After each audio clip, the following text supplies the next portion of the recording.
Walking into the lion's den, wearing an ill-fitting suit, she looked every bit the broke, desperate single mother her millionaire ex-husband expected to crush.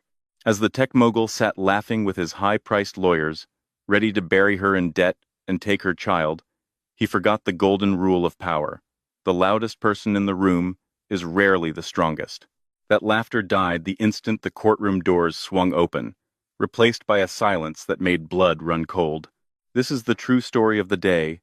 A nobody destroyed an empire without saying a single word.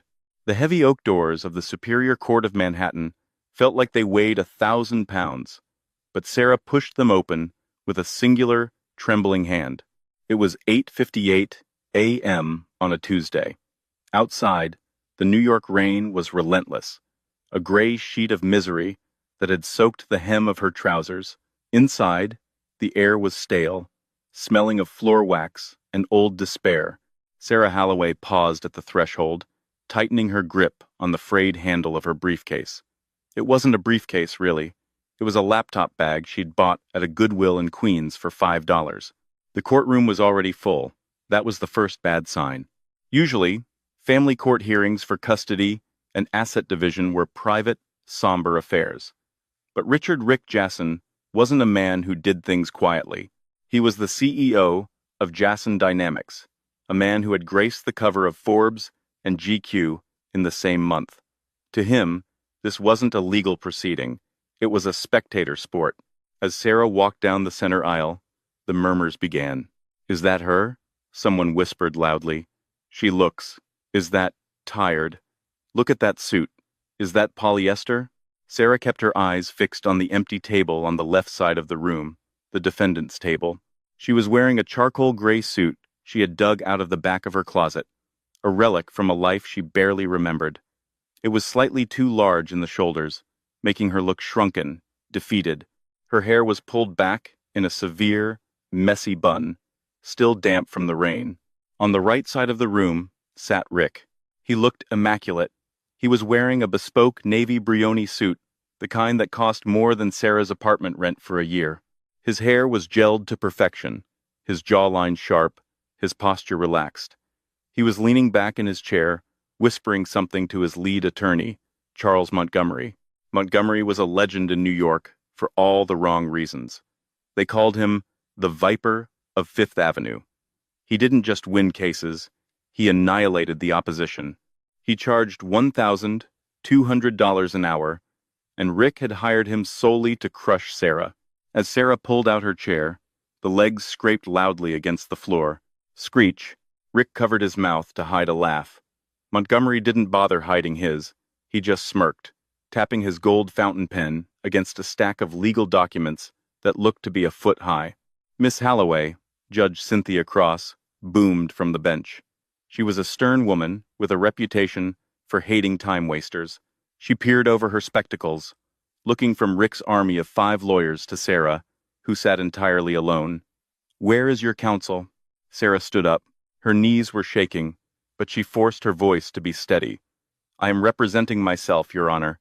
A ripple of laughter went through the gallery. It wasn't just Rick's team. It was the press in the back, the clerks, even the bailiff looked amused. "Pro se?" Judge Cross sighed, taking off her glasses and rubbing the bridge of her nose. "Miss Holloway, this is a complex custody case involving significant assets and intellectual property disputes. Mr. Jasson is suing you for full custody of your daughter, Lily, and defamation regarding the ownership of the Ether Protocol. Are you sure you want to proceed without a lawyer?"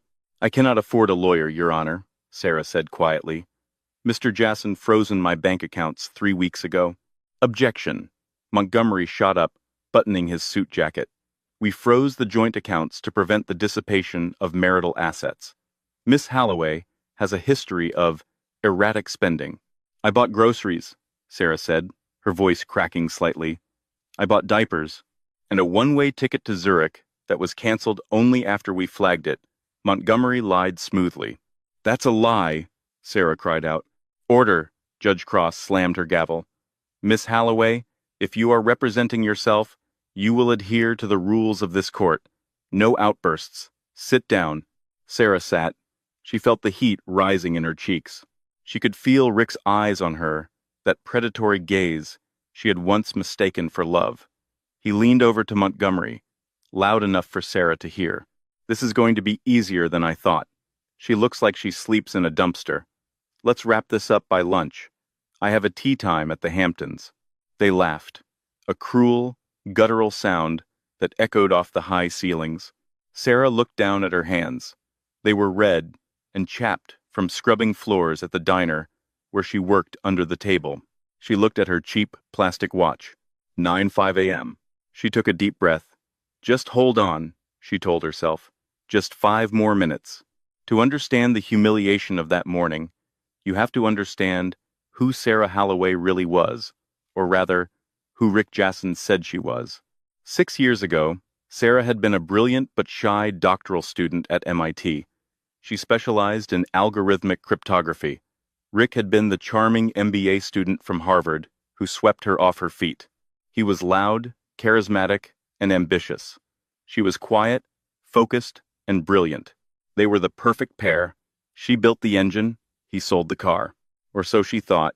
2 years into their marriage, Sarah had cracked a code. She called it the Ether Protocol, a way to encrypt data so securely that quantum computers couldn't break it. It was worth billions. She had written the code on napkins, in notebooks, on the back of receipts. Rick had taken those receipts. When he launched Jasson Dynamics, he claimed he was the sole inventor. He told the press Sarah was just his supportive wife, a former student who dropped out to raise their daughter. He slowly erased her professional existence. When Sarah finally threatened to expose him, the divorce papers arrived the next day. But they weren't just divorce papers. They were a declaration of war. Rick used his wealth to paint a narrative. He paid doctors to claim Sarah was mentally unstable. He hired private investigators to stalk her, making her paranoid, then used her paranoia as proof of her instability. He cut off her access to money. He isolated her from her friends. Now, in court, Montgomery stood up to deliver his opening statement. "Your Honor," Montgomery began, pacing the floor like a shark in a tank, "we are here today to save a child. Lily Jasson is 5 years old. She deserves stability. She deserves a home. Her mother, the defendant," he gestured dismissively at Sarah, "is currently residing in a studio apartment in the Bronx with black mold issues. She has no verifiable income. She claims to be the inventor of my client's technology, a delusion that proves her break from reality. We are asking for full legal and physical custody, with supervised visitation for the mother only." He dropped a heavy binder on the judge's bench. Exhibit A, Miss Holloway's financial records. 0 savings, immense debt. Exhibit B, affidavits from 3 psychiatrists, whom she refused to see, stating she likely suffers from delusions of grandeur. Rick watched Sarah, a smirk playing on his lips. He mouthed one word to her: crazy. Sarah didn't react. She opened her battered laptop bag. She didn't pull out legal pads. She didn't pull out a frantic list of defenses. She pulled out a single, thin black folder and a phone. "Miss Holloway," Judge Cross said, looking bored, "it is your turn for an opening statement. Do you have one?" Sarah stood up again. The trembling in her legs had stopped. The room went quiet, expecting a tearful plea for mercy, expecting her to beg for money or time. "I do, Your Honor," Sarah said. Her voice was different now. The waver was gone. It was cold, precise. "But before I begin, I would like to request that the court allow a witness to enter the building.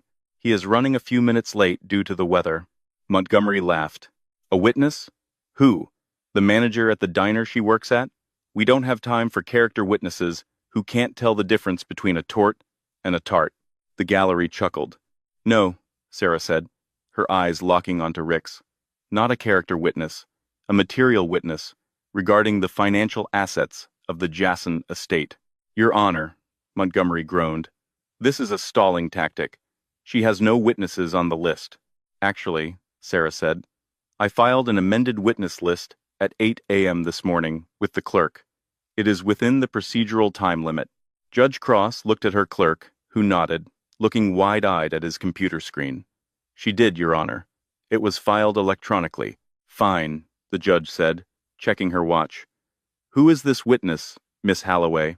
Sarah checked her watch again. 9:10 a.m. He should be here right now. At that exact moment, a low rumble began to vibrate through the floorboards of the courtroom. It wasn't thunder. It was too rhythmic, too mechanical. It sounded like a cavalcade. Outside the courthouse, the dreary rain was suddenly illuminated by flashing lights. But they weren't police lights. A convoy of 5 black Cadillac Escalades, flanked by 2 motorcycles, screeched to a halt in the no parking zone right in front of the main steps.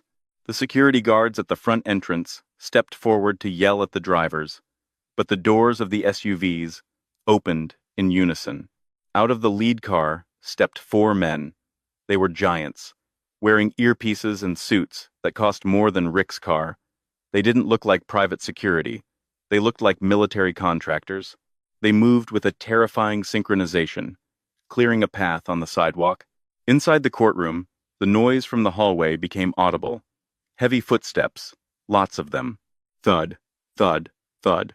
Rick frowned, turning around in his chair. What is that noise? Montgomery looked annoyed. Probably a transfer of a high-profile felon. Ignore it. But they couldn't ignore it.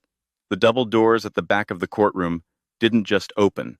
They were pushed wide by 2 men in dark sunglasses who immediately took positions on either side of the frame. They stood with hands clasped in front of them, scanning the room with professional menace. The laughter in the gallery died instantly.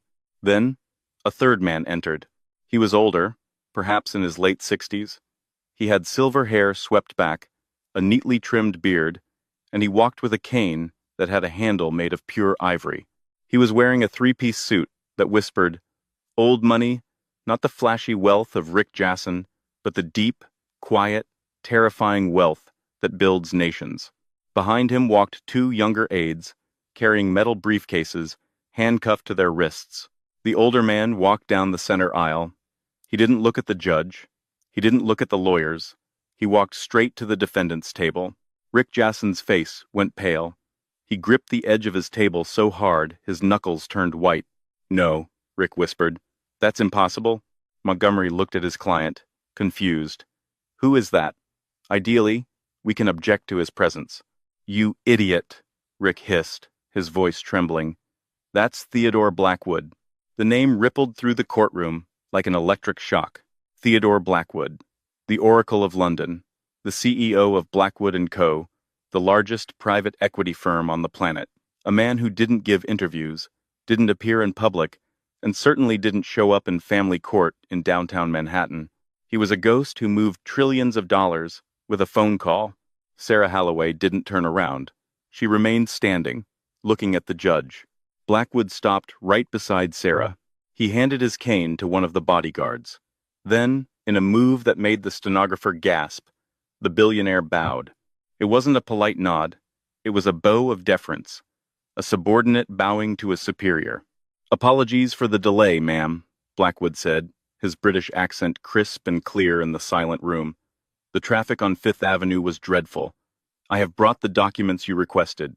He gestured to the aides, who unlocked the briefcases and placed them on Sarah's wobbly table. Sarah finally looked at Rick. The fear in his eyes was the most satisfying thing she had ever seen. "Your Honor," Sarah said, her voice ringing out, "my witness has arrived. Mr. Blackwood is not here to testify about my character. He is here to testify about the true ownership of Jason Dynamics." Judge Cross looked stunned. She stammered, "Mr. Blackwood, you are involved in this domestic case?" Theodore Blackwood turned slowly to face the judge. He smiled, but it didn't reach his eyes. "Domestic case? Oh no, Your Honor. This isn't a domestic case." He placed a hand on Sarah's shoulder.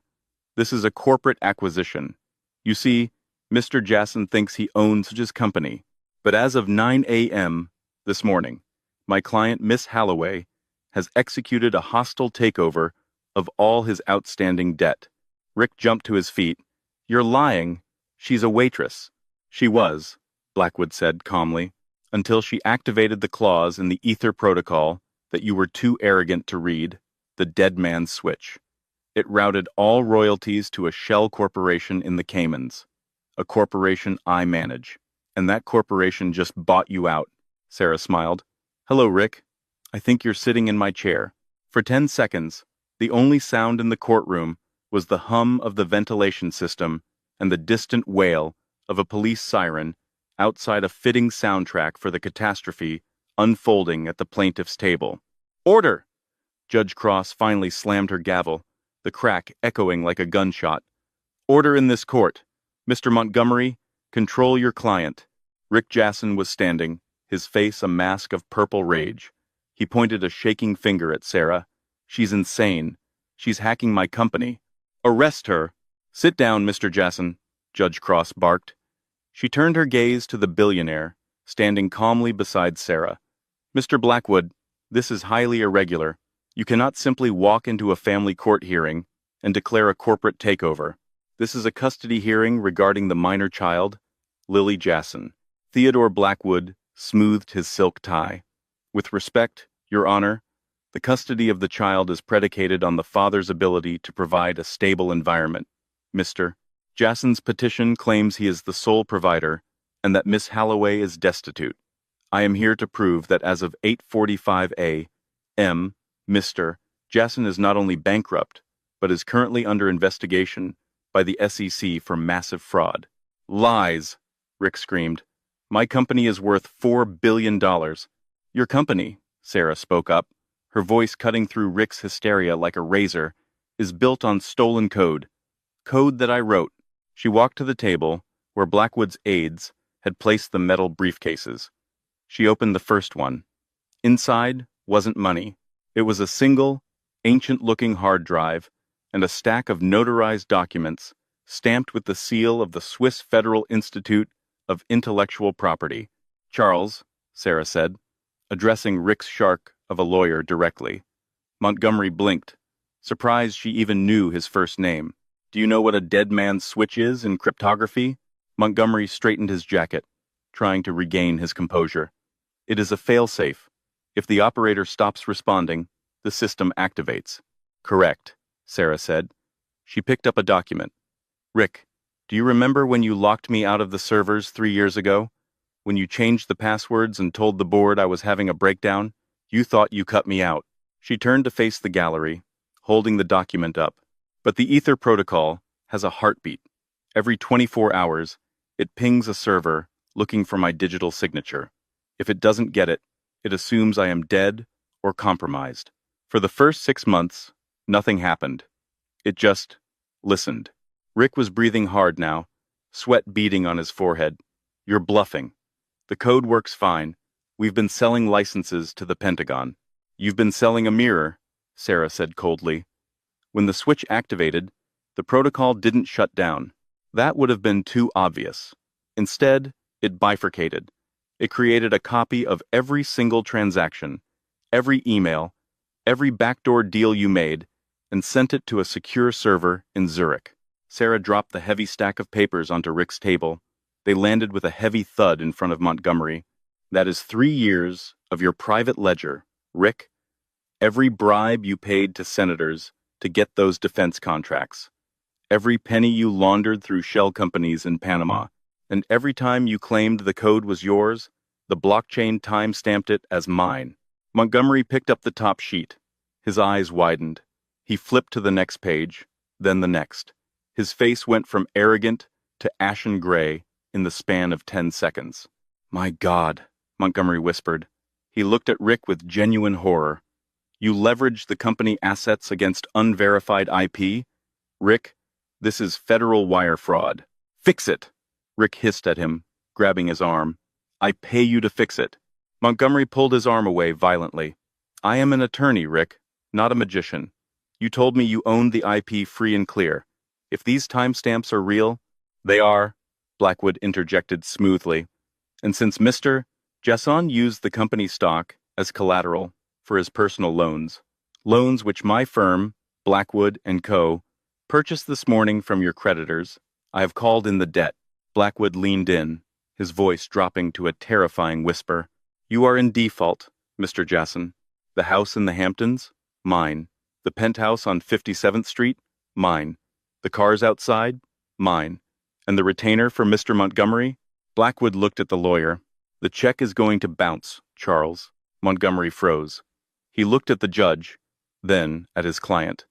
In a move that shocked the entire courtroom, Charles Montgomery began packing his briefcase. Charles? Rick stammered. What are you doing? Withdrawing as counsel, Montgomery said, snapping his briefcase shut. Your Honor, I must recuse myself. My client has manifestly lied to me regarding the foundational facts of this case. I cannot suborn perjury. You can't leave me, Rick roared, lunging for him. The bailiff stepped forward, hand on his taser. Mr. Jason, sit down. Sarah watched it all with a face of stone. She didn't smile. This wasn't funny. This was the demolition of the man who had tried to destroy her daughter's future. Mr. Jason, Judge Cross said, her voice icy, you are currently without counsel. Do you wish to request a recess to find a public defender? Because based on what I am hearing, you can no longer afford private counsel. The humiliation was absolute. Rick Jason, the golden boy of tech, was being offered a public defender. But Rick wasn't done. The narcissist in him couldn't accept defeat. He looked at Sarah, and his eyes went black with a different kind of malice. You think this is over? Rick whispered, his voice trembling with a dangerous energy. You think you can just take my money and walk away with Lily? You have no idea who I'm in business with, Sarah. You have no idea what you've just started. Is that a threat, Mr. Jason? Judge Cross asked sharply.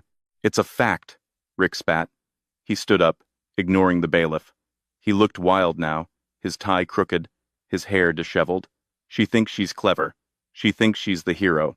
But she just stole from the Vanguard cartel. The room went dead silent. Even the stenographer stopped typing. Sarah didn't flinch. She had been expecting this.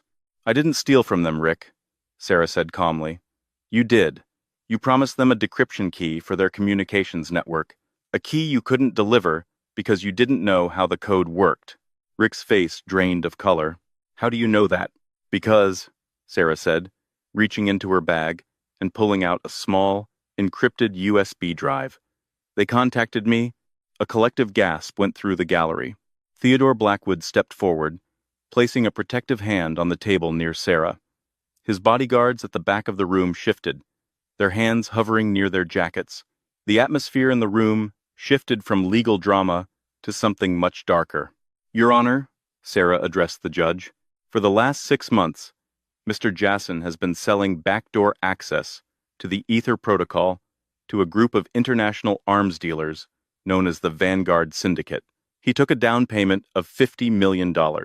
He spent it on his yacht, his cars, and this lawsuit. She pointed at Rick. But the code didn't work. The syndicate is angry. They want their money back, or they want the product. Rick doesn't have either, so he planned to take full custody of our daughter Lily and use her. Use her? Judge Cross looked sick. In what way? As leverage, Sarah said, her voice finally breaking with emotion. He was going to flee the country with her. He has non-extradition papers ready for a flight to Montenegro, leaving tonight at 6 p.m. That is a lie, Rick screamed. She's paranoid. She's delusional. Your Honor, Blackwood interjected. If I may, he signaled to one of his aides, who brought a laptop to the judge's bench. This is a forensic recovery of Mr. Jason's cloud backups, obtained legally through the corporate acquisition I just completed. It contains an email thread from yesterday. Subject line, the package. Judge Cross put on her glasses. She read the screen. Her eyes widened. She scrolled down. Then she stopped, her hand covering her mouth. She looked up at Rick Jason with an expression of pure revulsion. Mr. Jason, the judge said, her voice shaking with suppressed rage, this email confirms a flight manifest for you and one minor.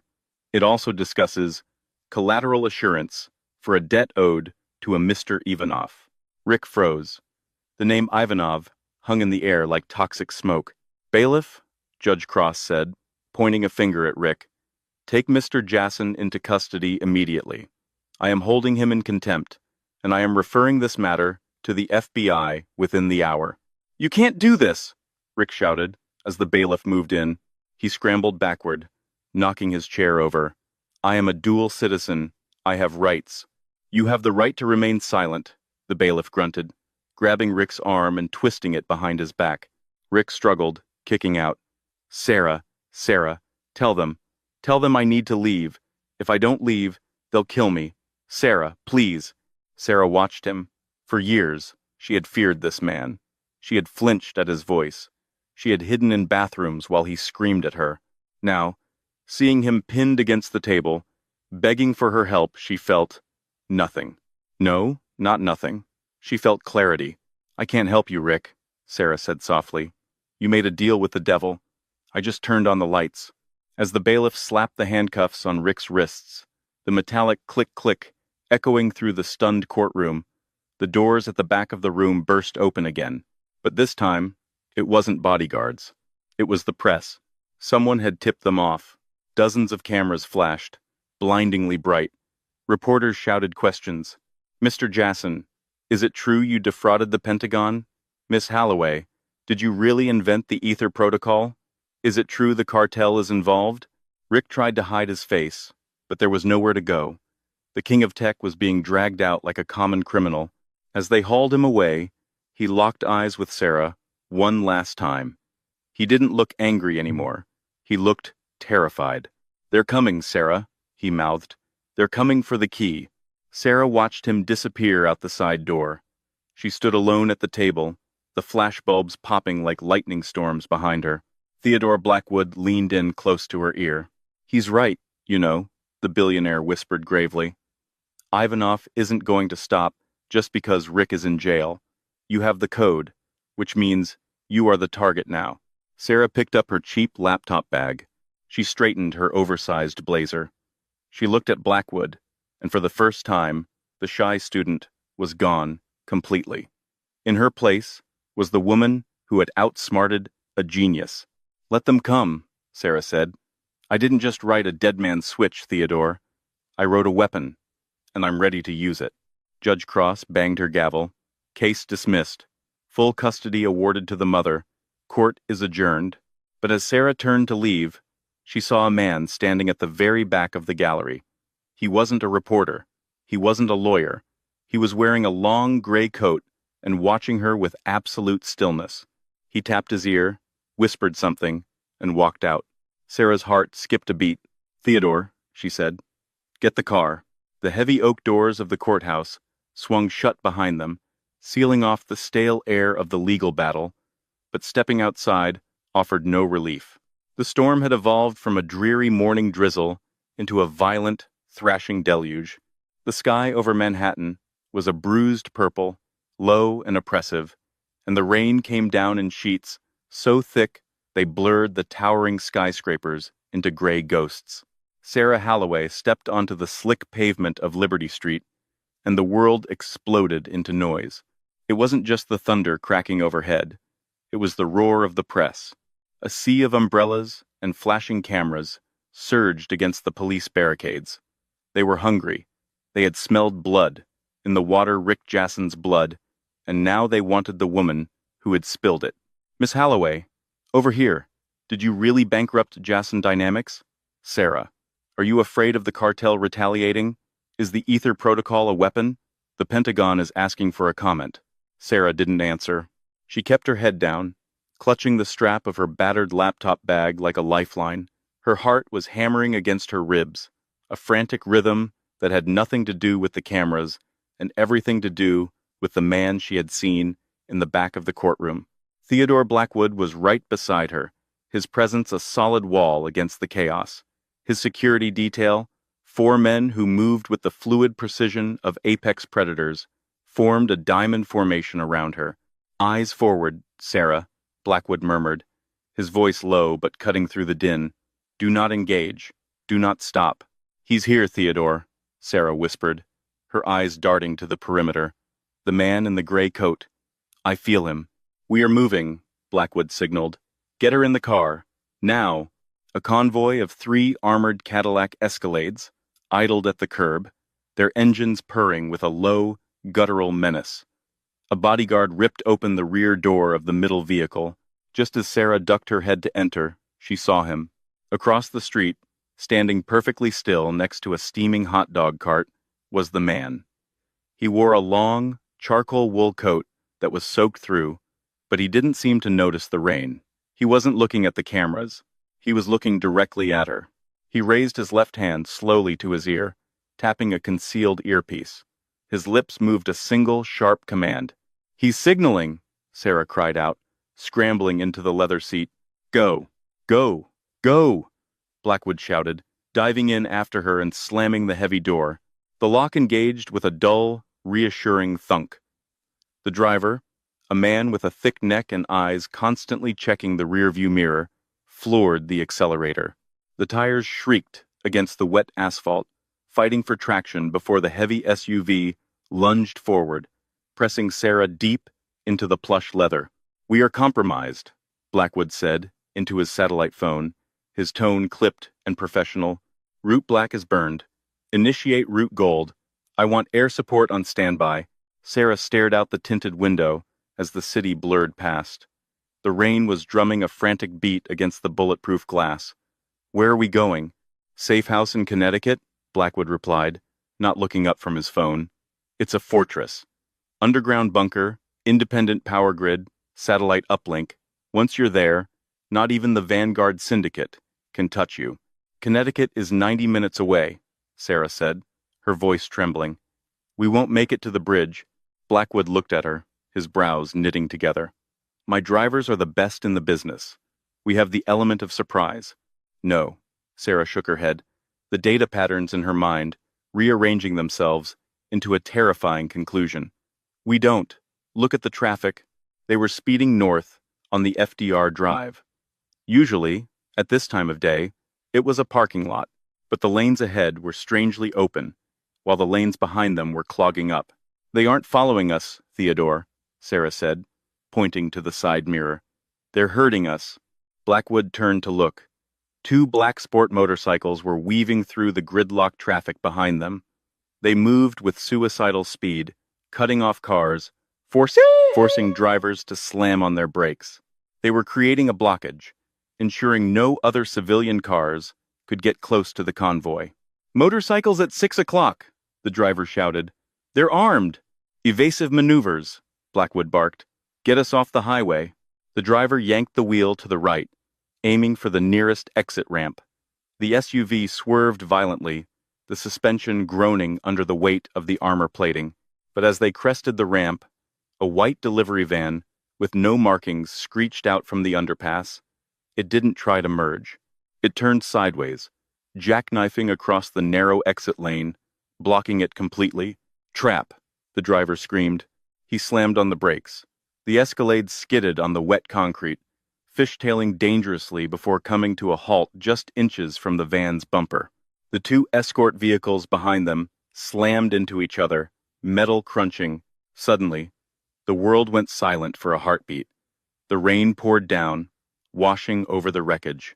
Then, the doors of the white van flew open. Four men, in full tactical gear, black body armor, balaclavas, and assault rifles, spilled out. They didn't fire. They took up positions behind the van, weapons raised, aiming directly at the windshield of Sarah's car. From the rear, the roar of the motorcycles grew deafening. They pulled up on either side of the SUV, blocking any retreat. "We're boxed in," the driver said, his voice tight with fear. "Sir, I can't ram the van. It's reinforced. If I try, we'll be immobilized." "Lock the doors," Blackwood ordered, reaching into his jacket and pulling out a sleek, silver handgun. "Nobody opens a door unless I say so. Sarah, get down."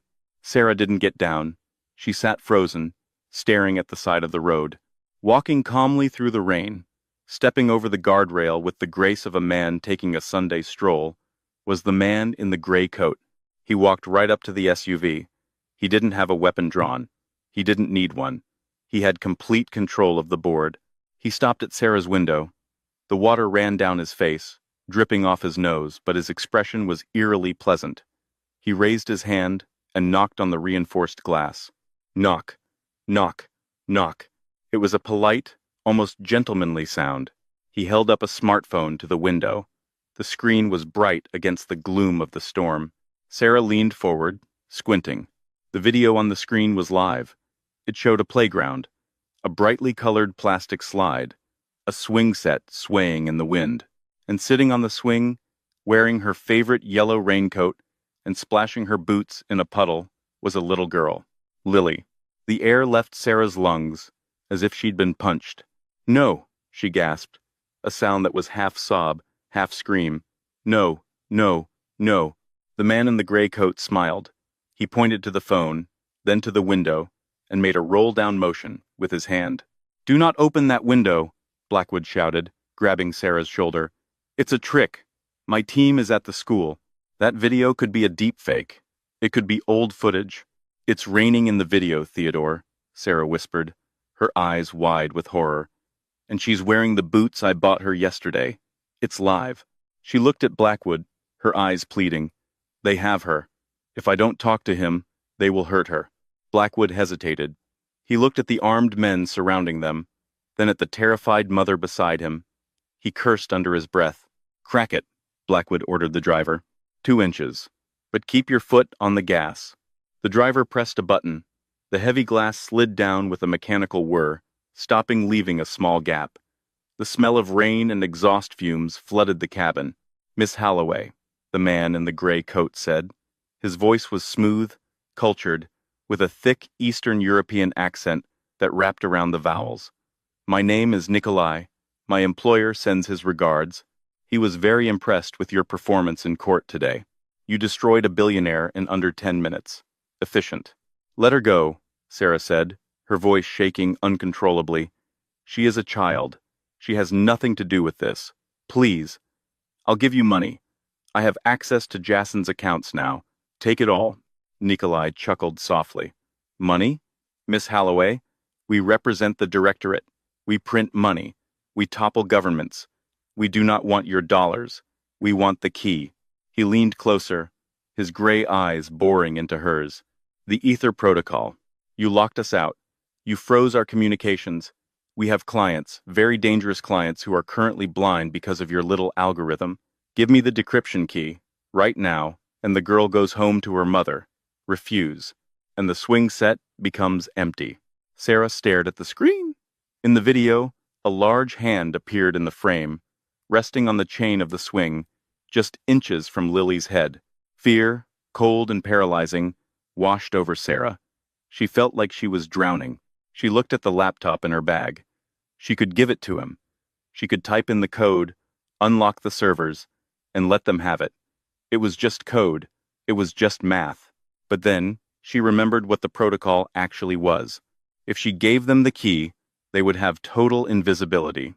They would be able to traffic weapons, drugs, and people without any government on Earth being able to trace them.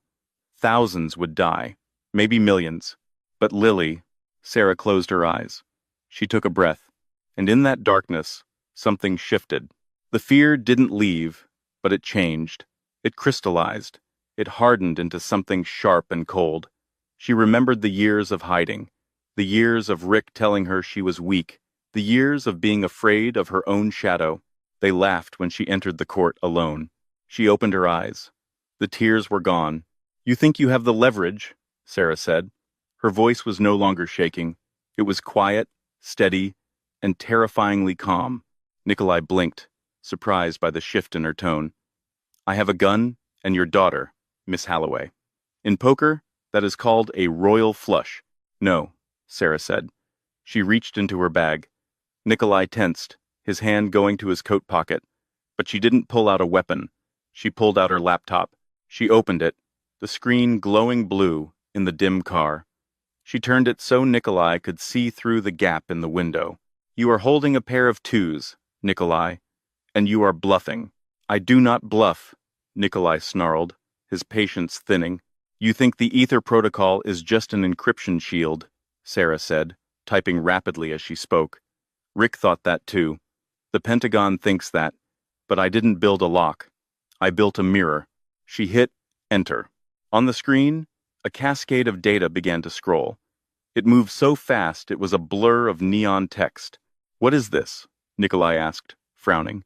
"Every time your boss, Viktor Volkov, tried to brute force my server. The protocol didn't just block him, Sarah explained, her voice gaining strength with every word. It absorbed the attack. It traced the signal back through the VPNs, through the satellite relays, through the dark web nodes. It didn't just stop at his computer. It downloaded his entire life. Nikolai went still. The rain dripped from the brim of his nose, unnoticed. I have the names of every operative in the directorate, Sarah continued. I have the GPS coordinates of your training camps in Belarus. I have the ledger of every bribe you've paid to every politician in Washington and London. She tapped a specific file on the screen. It opened to display a photo. It was a photo of a young woman, roughly 20 years old, sitting in a cafe in Zurich. And this, Sarah said, leaning closer to the glass, is Volkov's daughter, Katya. She studies art history at the University of Zurich. She lives at 42 Bahnhofstrasse. She takes her coffee with almond milk. Nikolai's face drained of all color. He stepped back, his hand falling away from the window. You wouldn't. I am a mother, Sarah hissed. The ferocity in her voice made Blackwood flinch. You are threatening my child? You have no idea what I am capable of. I have set a dead man's switch on this file. If anything happens to Lily, if she scrapes her knee, if she cries, if she is even 5 minutes late for dinner, this file goes to Interpol, the CIA, and the FSB. Volkov will be dead before the sun sets. The silence that followed was heavier than the storm. Nikolai stared at her. He looked for the fear. He looked for the bluff. But all he saw was the absolute, unyielding resolve of a woman who had burned her bridges and was ready to burn the world. Call him, Sarah commanded. Call Volkov. Tell him the price of the ether protocol just went up. Nikolai hesitated. He looked at the phone in his hand, the one showing Lily, and then at the woman in the car. He realized, with a dawn of horror, that he was not the hunter. He was the prey. He dialed a number. He spoke rapidly in Russian, his voice low and urgent. Sarah watched him, her hand resting on the send key of her laptop. She didn't blink. Nikolai listened. He nodded. He swallowed hard. He hung up the phone and looked at Sarah with a new expression. Respect. The girl is released, Nikolai said quietly. My team at the playground is standing down. She is being escorted to your security detail as we speak.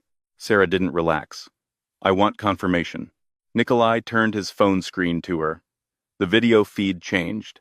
It showed one of Blackwood's security guards, a man Sarah recognized, running onto the playground, scooping Lily up into his arms and rushing her toward a waiting armored car. Only then did Sarah let out the breath she had been holding.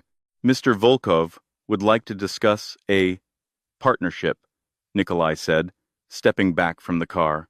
He believes your talents are wasted on the private sector. Tell him there is no partnership, Sarah said coldly. Tell him that if he ever comes near my family again, I won't just leak his files. I will delete his money, every cent. I will leave him destitute in a Siberian winter. Do we understand each other? Nikolai nodded once. A sharp, military nod. He raised his hand and waved to the men in the van. Clear the road, he shouted. The men in tactical gear lowered their weapons. They scrambled back into the van. The driver threw it into reverse, tires spinning, clearing the path. The motorcycles roared to life and peeled away, disappearing into the rain. Drive, Sarah whispered, her energy suddenly crashing. She slumped back into the seat, her hands trembling violently now that the adrenaline was fading. The driver didn't need to be told twice. He floored it, shooting the gap and speeding toward the open highway. Theodore Blackwood stared at Sarah as if he had never seen her before. He took a handkerchief from his pocket and wiped the sweat from his brow, despite the chill in the car. I have negotiated with warlords, dictators, and kings, the billionaire said softly, shaking his head. But remind me, Sarah, never, ever to play poker with you. Sarah looked out the window at the receding skyline of New York. The rain was still falling, but the storm felt different now. It wasn't a threat anymore. It was just water. It wasn't poker, Theodore, she said, closing her laptop. It was chess, and I just put the king in check. 3 months later, The storm that had raged over New York City had long since passed, replaced by a crisp, golden autumn. The air was clear, sharp, and biting much like the woman sitting at the head of the mahogany table on the 50th floor of the One World Trade Center. The sign on the glass doors no longer read Jason Dynamics. The chrome letters had been torn down the day after the trial. In their place, etched in simple, elegant frosted glass, was a new name, Holloway Systems. Sarah Holloway sat in a high-backed leather chair, staring out at the panoramic view of Manhattan. The city that had once ignored her, the city that had watched her walk into court in a thrift store suit and laughed, now lay sprawled beneath her feet like a conquered kingdom. She wasn't wearing the ill-fitting gray suit anymore. Today, she wore a bespoke white blazer, tailored to perfection, with a silk blouse that cost more than her old apartment's rent for a year. Her hair, once messy and damp, was styled in a sleek, professional bob. Around the table sat 12 men and women, the board of directors. They were silent, waiting for her to speak. "The quarterly earnings are in," the chief financial officer said, breaking the silence. He adjusted his glasses nervously. "Since the rebranding and the pivot from defense contracts to corporate cybersecurity, our stock price has risen 400%. The market has responded enthusiastically to your leadership, Miss Holloway." "Good," Sarah said. Her voice was quiet, but it carried across the room with effortless authority. She didn't look up from her tablet. And the legacy issues? The general counsel, a sharp woman named Patricia, cleared her throat. The final appeal for Richard Jason was denied yesterday. The judge cited the overwhelming evidence of fraud, embezzlement, and conspiracy to commit kidnapping. He has been transferred to a maximum security federal facility in Terre Haute. He is serving a 15-year sentence with no possibility of parole for at least 12. Sarah nodded once. Rick was gone. The man who had haunted her nightmares, who had made her feel small and worthless, was now just a number in a database. He was a ghost in the machine she now controlled. "And the external threats?" asked a board member named Karen, her voice lowering. Everyone knew what she meant. The directorate, the cartel, the people in the shadows. Sarah finally looked up. She smiled, but it wasn't a warm smile. It was the smile of a predator who knows the territory better than anyone else. "Neutralized," Sarah said simply. "We have come to an understanding with Mr. Volkov. He knows that the dead man's switch is still active. As long as Holloway Systems remains profitable and my family remains safe, his own secrets stay buried. Mutual destruction is a powerful motivator for peace, Karen." She stood up. Meeting adjourned. The suits filed out quickly, eager to escape the intensity of her gaze. Sarah walked to the window, watching the sun dip below the horizon, painting the Hudson River in shades of fire and blood. The door behind her creaked open. "Mommy!" The sharpness in Sarah's face vanished instantly. She turned, crouching down just as a blur of yellow fabric collided with her legs. Lily, now 6 years old and beaming, wrapped her arms around Sarah's neck. She smelled of crayons and strawberry shampoo, the scent of a childhood that had been saved. "Did you finish being the boss?" Lily asked, looking up with wide, trusting eyes. "Yes, baby," Sarah said, smoothing her daughter's hair. "I finished it all. No more work today." "Good." A deep voice rumbled from the doorway. "Because I promised this young lady the largest ice cream sundae in Manhattan, and I am a man of my word." Theodore Blackwood stood there, leaning on his ivory-handled cane. He looked older, tired perhaps, but his eyes twinkled with genuine warmth. He wasn't just the billionaire investor anymore. He was the only family they had left. "You spoil her, Theo," Sarah said, standing up and taking Lily's hand. "It is the prerogative of the godfather," Blackwood said, with a wink. "Godfather?" Sarah raised an eyebrow. "I filed the paperwork this morning," Blackwood said, his tone turning serious for a moment. "I thought it was time we made the alliance official. Assuming you approve?" Sarah looked at the man who had stood by her when the world was falling apart. Then she looked down at the daughter who was her reason for breathing. She had walked into that courtroom 3 months ago with nothing. She had been terrified, broke, and alone. They had laughed at her silence. They had mocked her poverty. But they had forgotten the most important rule of the game. The queen is the most powerful piece on the board, but she starts the game standing still. It is only when she moves when she is threatened that the game truly begins. I approve, Sarah said softly. Now, let's go get that ice cream. She grabbed her bag, a new one, sleek black leather, and walked out the door. The lights of the city twinkled below, a million little stars bowing to the woman who had conquered the dark. And that is how Sarah Holloway went from a forgotten footnote to the most powerful woman in tech. She proved that when your back is against the wall, you don't need a hero to save you. You just need to realize that you are the weapon. Rick Jasson learned the hard way that you never, ever underestimate a mother protecting her child. What do you think? Was Sarah's dead man switch ethical, or did she go too far by threatening the cartel boss? Let me know in the comments below. I read every single one. If you enjoyed this story of justice and redemption, please hit that like button. It really helps the channel grow. And don't forget to subscribe and ring the notification bell so you never miss a story. We have a new saga coming next week about a janitor who accidentally solved a math problem that NASA couldn't crack. You won't want to miss it. Thanks for watching, and stay safe out there.